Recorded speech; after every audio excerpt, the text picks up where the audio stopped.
Hey there, McGinn. Welcome back to our read alouds. It's Mr. Lohn. Today is our Tuesday read aloud. Good to see everyone working hard, pushing through as we're still in the early part of this week.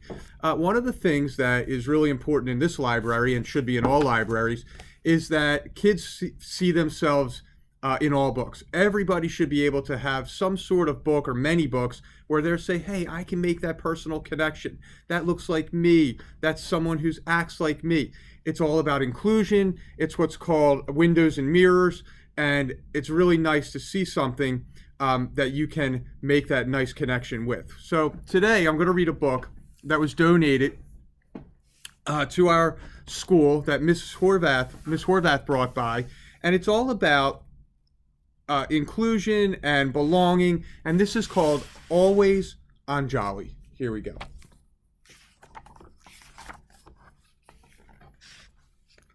Once upon a restless night, a little girl named Anjali lay wide awake in her bed.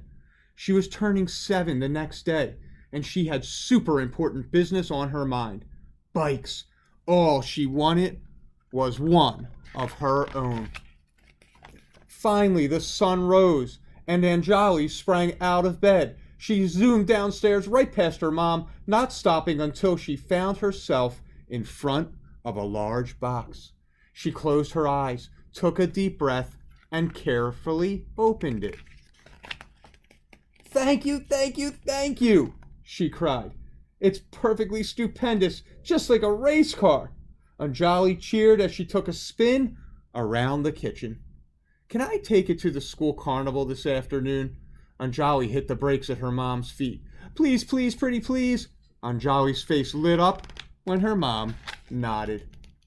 After school, Anjali and her best friends, Mary and Courtney, were riding their bikes together around the carnival.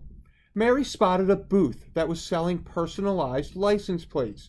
Awesome! We should all get matching plates for our bikes. Superb! Anjali and Courtney agreed, and they made their way to the booth. Mary and Courtney found theirs right away. Anjali looked and looked. Anjali asked if they had any more plates somewhere else. Sorry, kid, the cashier grumbled. Can you please check? Anjali pleaded. The cashier muttered, What's your name?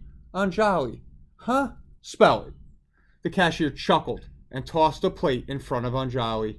Anjali suddenly heard one of the older boys, Zachary, snickering. They're not going to have a plate for someone like you, Anjali. Anjali's face got hot. Peanut butter and jelly. Can I get a peanut butter and jelly with a dot on top? Then she heard laughter. Peanut butter and jelly. Can I get a peanut butter and jelly? More classmates had joined Zachary. Anjali blinked back tears. At dinner that night, Anjali cleared her throat. I'm changing my name to Angie, she announced. Anjali, why would you want to do that? Your name is beautiful, her dad assured her. No, it isn't. It's embarrassing. And it's Angie, Anjali cried. Your name is a very important part of who you are, Anjali's mom said. Exactly, Anjali said defiantly, and no one has ever heard of it. No one can spell it, and frankly, I hate it. You are not changing your name, Anjali's dad said firmly. Yes, I am, yes, I am, yes, I am. Anjali burst into tears and ran to her room. Anjali, do you know we picked your name especially for you? Her mom said. From the moment we saw you, we knew we needed a special name for a special girl, a name whose meaning would capture your spirit. My name means something? Anjali peeked her head out. Her mother nodded. What? What does it mean? Anjali challenged her mom. Anjali is a gift, the most precious kind, divine, just like you. Where does it mean that? Anjali asked doubtfully. In India, it's Sanskrit. My name, your dad's name, all of our family names are from India. India is an enchanting place, full of magic and brilliance and power. Be proud of who you are, Anjali. To be different is to be marvelous. Anjali woke in the middle of the night with a start. She bolted out of bed with a mission. She turned on a little lamp and got to work. An hour later, with the final touches done, she reviewed her creation for the last time. The next day at school, Mary and Courtney were waiting for Anjali with a box. Anjali opened the box, and to her surprise, she found an Anjali license plate. We made you one exactly like ours. You aren't going to believe this, but Anjali teased gleefully.